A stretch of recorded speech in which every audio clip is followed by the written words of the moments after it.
Alors, je voudrais demander aux uns, aux autres. Ok, le sang est propre. Ok, merci infiniment à vous. Merci à vous. Vous avez vu tout récemment le PDCRDA qui a apporté la honte et l'humiliation. Merci à toi, Kourema. Je dis toujours, dans ma petite vie, si je ne suis pas certain de mener un combat et d'aller au bout de ma conviction, ce combat-là, je ne vais pas le faire. Je suis un peu grippé, donc je mets juste un peu pour éviter que les logiciels souffrent. Parce qu'il y a beaucoup de projecteurs à allumer pour éviter que donc, de temps en temps, vous allez être un peu gêné à allumer. Je répète, si vous n'êtes pas certain de gagner un combat, ne vous engagez pas. Ne faites pas. Regardez cette honte du PDCRD. Je suis sûr que Oufoué, dans sa tombe, se pose la question, qu'est-ce qui n'a pas marché? Je suis sûr que le président Ebéari Konapeti, dans sa tombe, se pose des questions, qu'est-ce qui n'a pas marché? Et voyez-vous, les idiots de la communication, à l'exception du jeune homme que je viens de citer tout à l'heure le nom, beaucoup d'idiots, à commencer par Marius, avec sa gueule puante, c'est un idiot, Marius Kobo, je crois. Daouda Tortue-Nidja, je ne sais pas, Daouda, à cause de Dieu. Akela Kabapado Petit, tu es trop vilain. Vraiment, prends soin de toi un peu. Je ne sais pas de façon tu es vilain si ta gueule pue comme ça. Parce que souvent, quand on te regarde, on a un sérieux problème. Parce que vous savez, l'homme, Dieu ne donne pas tout à tout le monde. Dieu ne donne pas tout. Hein. Arrête de venir me gêner ici. Il y a quoi? Quoi? Non, non. Ça peut te mettre mal. Tu ne peux pas prendre ça, c'est trop fort. Je dis non, c'est pas bon pour toi. Donc là, prends plaisir. J'ai l'impression que quand Tortue Ninja va sur les plateaux, j'ai l'impression qu'il est un peu drogué. Donc là, c'est le sentiment que j'ai. J'ai l'impression qu'il est drogué, quoi, donc là.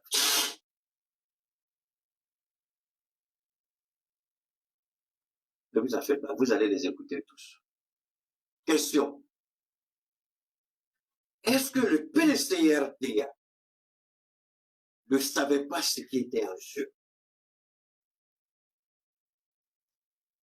Dosimo, c'est ça, le président du groupe parlementaire PCRDA. Vous avez vu, les gens sont étonnés que le PPAC, les députés PPAC, puisqu'ils sont encore députés jusqu'aux nouvelles élections législatives, que les députés PPAC n'ont pas apporté leur soutien au PCRDA par rapport à Soumaïla Bledoubi. Je m'arrête un instant. Vous vous rappelez certainement, je suis sûr, que je vous avais dit que j'avais du mal à comprendre la communication entre les députés PDCRDA et les députés PPACI avant même la création du mouvement Trocentro, du Front commun, du Front républicain. Enfin, comment ils s'appelaient ça même? Cap, Côte d'Ivoire, Cap. J'ai dit, mais je ne comprenais pas trop. Il y a un problème, il y a quelque chose qui ne fonctionnait pas bien. Ce que je craignais à cette époque, aujourd'hui, voit le jour devant tout le monde. Est-ce que vous pensez honnêtement que moi, je n'ai pas vu ça venir? Souvent, on voit les choses venir, mais on refuse d'y croire. Parce qu'on se dit que ceux qui sont là, ils savent ce qu'il faut.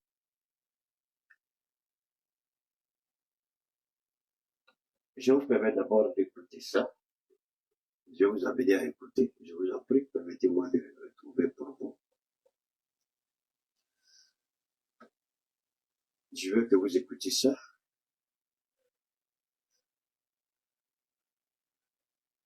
On va revenir, je vous en prie. Je vais revenir, mais ne soyez pas pressés. Je ne suis pas... Avant, d'accord, venons ici d'abord. On va écouter ça.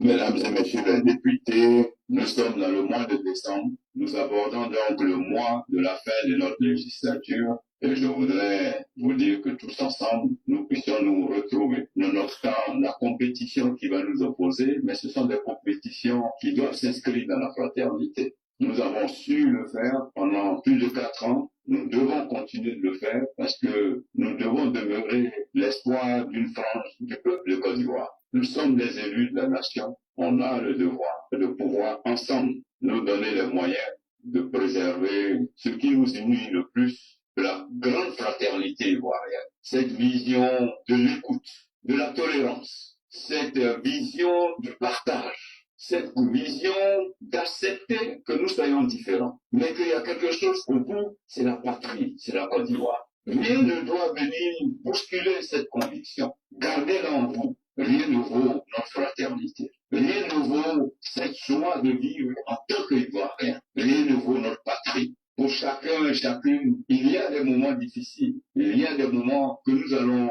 tous traverser. Est-ce qu'Adama Bitogo n'est pas dans son rôle en tant que président du Parlement ivoirien? Il est dans son rôle. Adama, avant qu'il ne soit au perchoir, c'est-à-dire président de l'Assemblée nationale, c'est pas le même Adama Bitogo qui a demandé, qui a fait ceci, permettez-moi, on va continuer de l'écouter. Je vais revenir encore en arrière, écoutez-le bien.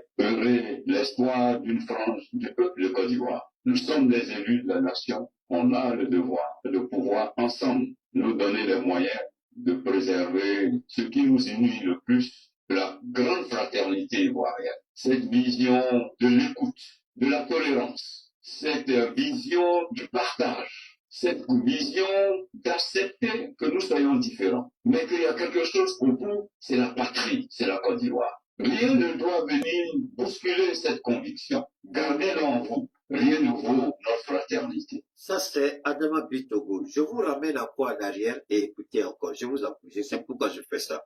Écoutons encore. Écoutons encore. Mesdames et messieurs les députés, nous sommes dans le mois de décembre. Nous abordons donc le mois de la fin de notre législature. Et je voudrais vous dire que tous ensemble, nous puissions nous retrouver. Nonobstant la compétition qui va nous opposer, mais ce sont des compétitions qui doivent s'inscrire dans la fraternité. Voilà le même Adama Bitogo ici. Écoutez maintenant. Alors, le 27 janvier, quand le congrès finit le 26 janvier, le 27 janvier, tu n'es pas RHDB, tu libères le temps. Tu n'es pas RHDB, tu libères le tabouret. Tu es président, tu es député, mais dès lors que tu es président d'institution, le 27 janvier, quand le congrès finit le 26 janvier, le 27 janvier, tu n'es pas RHDB, tu libères le temps. Tu n'es pas RHDB, tu libères le temps. Tu es président, tu es député, mais dès lors que tu es président d'institution, si tu n'es pas RHDB, tu libères le tabouret. Alors, c'est le même Adama Bitogo que nous avons écouté tout à l'heure. C'est lui qui a parlé et c'est le même Adama Bitogo. À cette époque-là, c'était l'adversaire tout trouvé, c'était Kibafouré Soroguio. Mais c'est la même Côte d'Ivoire, c'est la même patrie, c'est le même pays, c'est la même Assemblée nationale. Pour que Adama Bitogo advienne à ce niveau, à tenir de tels propos, je ne suis pas là pour remuer le couteau dans la plaie. Je suis là pour vous dire que l'homme, en tant qu'être social et sociétal, lorsque vous êtes soumis aux exigences aux contingences, aux défis, lorsque vous êtes accroché à votre bien-être et que du jour au lendemain, vous pouvez perdre tout, il faut changer de posture. Le PDCR dit, Adama Bitogo, je ne vous dis pas, je vous permets d'écouter ça. Hier, c'est comme ça que Bitogo parlait.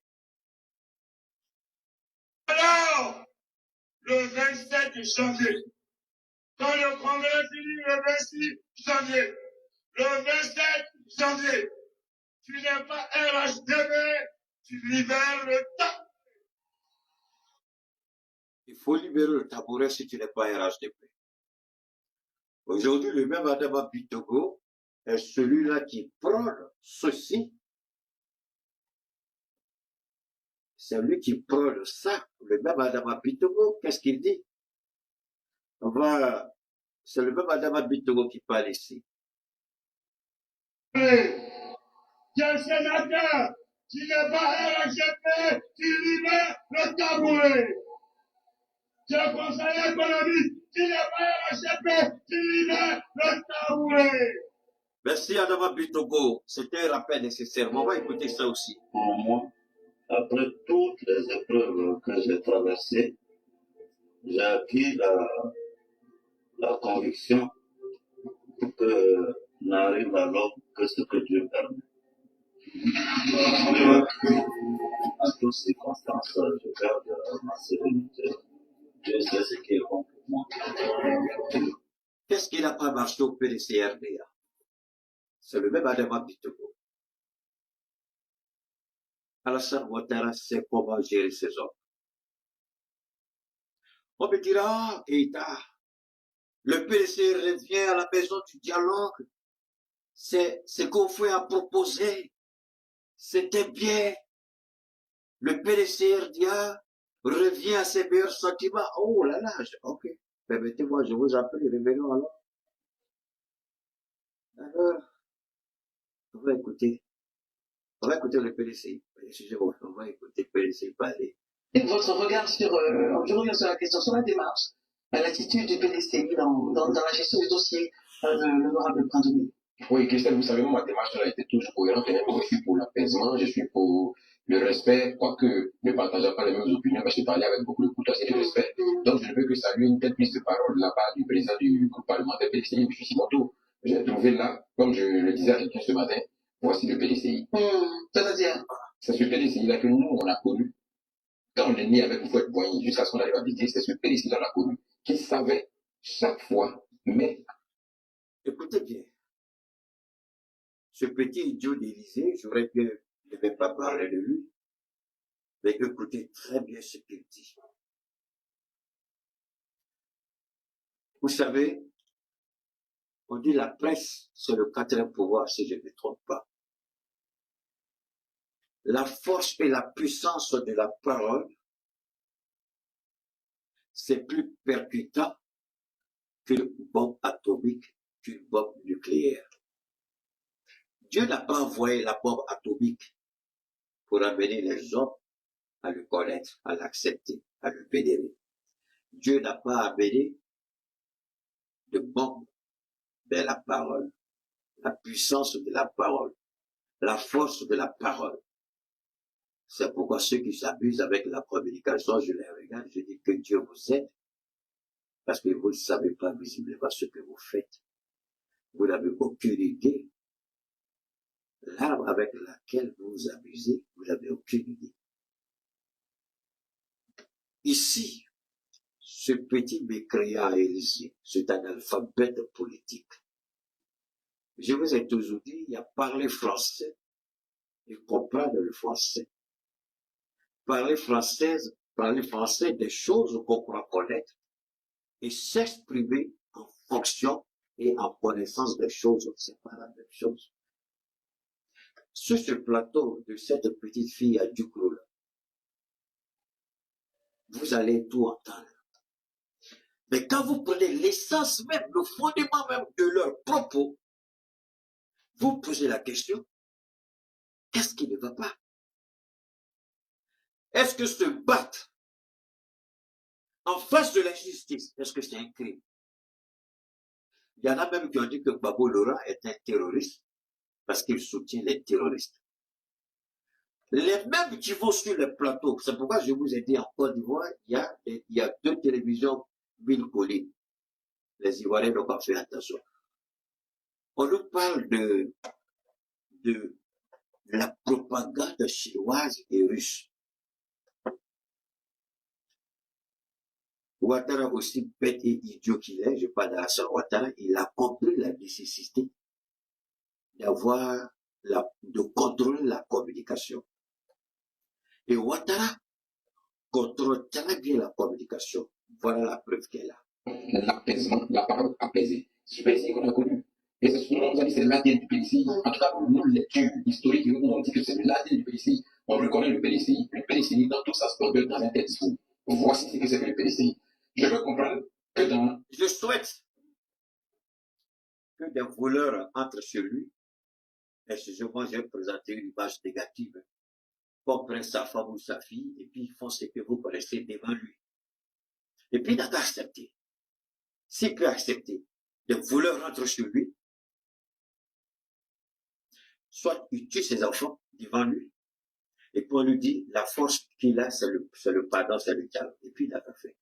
C'est-à-dire que quand vous êtes des enfants mal aidés, des maudits à la racine, que vous ne comprenez pas ce que c'est que le sens de l'honneur, de la dignité. Si vous n'avez aucun honneur, aucune dignité, vous permettez qu'on vous piétine. Mais alors, ce petit bâtard d'Élysée, je vais le rappeler à la vie. On dit la liberté n'est pas un acquis. On se bat pour l'obtenir. Alors, j'ai dit quelque chose ici, là. On se bat. De quelle manière on se bat pour obtenir la liberté? La liberté n'est pas un acquis. Il faut se battre. Et il y a plusieurs façons de se battre. Martin Luther King s'est battu pour être entendu. Les idiots qui ont la sale gueule, cette bêtise morale qu'elle a élisée, avec ce bâtard de Daouda qui ressemble à chimpanzé, tortue du diable, et cet idiot de Marius avec la grande gueule, je ne sais même pas qui représente en tant que consommateur. Mais attendez, je vais vous dire une chose très simple, pas compliquée. Est-ce qu'il y avait plus grand défenseur contre la non-violence que Indira Gandhi, Martin Luther King, Nelson Mandela? Mais comment Indira Gandhi a gagné sur les Anglais? C'est parce que le peuple est sorti pour affronter le colon. Il a dit quoi? Les mains. Mais les idiots colons anglais, là, ils ont, attention, parce que dans ces batailles-là, parlent sur les podiums, sur les plateaux de télé, j'ai honte. Est-ce que Ouattara a respecté la loi? Quand le président traite les Ivoiriens de chiens, ces petits bâtards qui sont sur les studios, ils n'ont jamais abordé ce sujet sur un plateau de télé. Jamais ils n'ont abordé cette rhétorique de Ouattara. Ce qu'il a toujours dit dans les salons fermés, les portes fermées, au niveau d'un clan bien restreint, mais il n'a pas pu supporter la pression, il était obligé de dire les chiens vont venir. Un président qui déjà disqualifie certains, qualifie d'autres de chiens, un président qui viole sa propre parole, et quand ces idiots viennent de parler, bien alors, je comprends pourquoi Ouattara est à l'aise, parce que l'opium du peuple, on dit la religion, mais c'est faux, c'est pas la religion qui est l'opium du peuple, c'est la parole. La religion, c'est pas une arme. Ah, la religion dit blablabla, mais est-ce que tu es obligé d'accepter ça? Tu n'es pas obligé. C'est la parole qui est le véritable opium, la véritable drogue, c'est la parole. Et voilà ça ici. Finalement, ils s'est laissé parasiter par des pensées des consciences venus du GBC qui ont déformé la...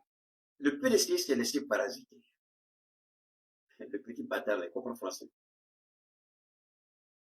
Ah, parasiter. Phagocyté. Cela ne vous dirait, Continuez d'écouter. Mais si aujourd'hui, ils prennent conscience de la nécessité de revenir à la PDC, c'est-à-dire un parti qui prône l'apaisement, la fraternité, la cohésion, comme on l'a toujours voulu. Son père fondateur, celui-là est. Je suis perdu ici. I'm very lost. Je suis perdu. Le petit, il est là, le col, je suppose. Bon, je suis perdu. Moi, personnellement, je suis perdu. Je suis perdu. Voilà. Tout là, je ne sais pas de quoi il parle. Pourquoi le capitaine Ibrahim Traoré est aimé, vénéré et respecté dans le monde? Les gens utilisent des expressions, ils utilisent des mots, ils rentrent dans des surfaces de réparation, ils se projettent dans des écosystèmes, dans des environnements dont ils n'ont aucune idée qu'ils maîtrisent rien. Blablabla. Attention. Est-ce que c'est ce que Ouattara a fait pour arriver au pouvoir? Il y a beaucoup de bâtards d'Élysée. C'est ce que Ouattara a fait pour arriver au pouvoir. Bâtard que tu es Élysée. Vous tous sur ce plateau-là, c'est ce que Ouattara a fait pour arriver au pouvoir. Ah, ils veulent qu'on leur montre les images de 2010. Ils veulent qu'on leur montre les images de 2011. Ils veulent qu'on leur montre l'humiliation de Babo Lorraine et Simon Babo. Ils veulent qu'on leur montre ce qui est arrivé à Michel Babo. Ils veulent qu'on leur montre les images des soldats ivoiriens qui ont été abattus froidement par l'armée française aux ordres de Sarkozy et de Ouattara. Donc, pour eux, là, c'est ça la politique, aller se coucher. Si Ouattara respectait les institutions de la République, est-ce que la Côte d'Ivoire allait connaître cette crise de 3000 morts? Si Ouattara respectait les institutions, est-ce qu'on se serait arrivé là? Avec cette constitution-là, tu veux faire comme madame, d'où tu sors? D'où tu sors? De quoi tu es qui? La chute d'Alassane Dramane Ouattara doit être un objectif géopolitique, géostratégique obligatoire pour l'Afrique en lutte. Je donne un rendez-vous. Je serai assis à terre et puis on va nous donner. Il y a une croix spirituellement sur ce régime. Et je vous l'ai dit, Alassane Dramane Ouattara sera pris. Sa femme sera prise. Son frère sera pris. Et leur arrogance, leur orgueil, ils n'auront que leurs larmes. Et leur humiliation va être totale. Leur humiliation va être totale. Mais ce que Dieu leur réserve, c'est incroyable. Je ne veux pas donner plus de détails.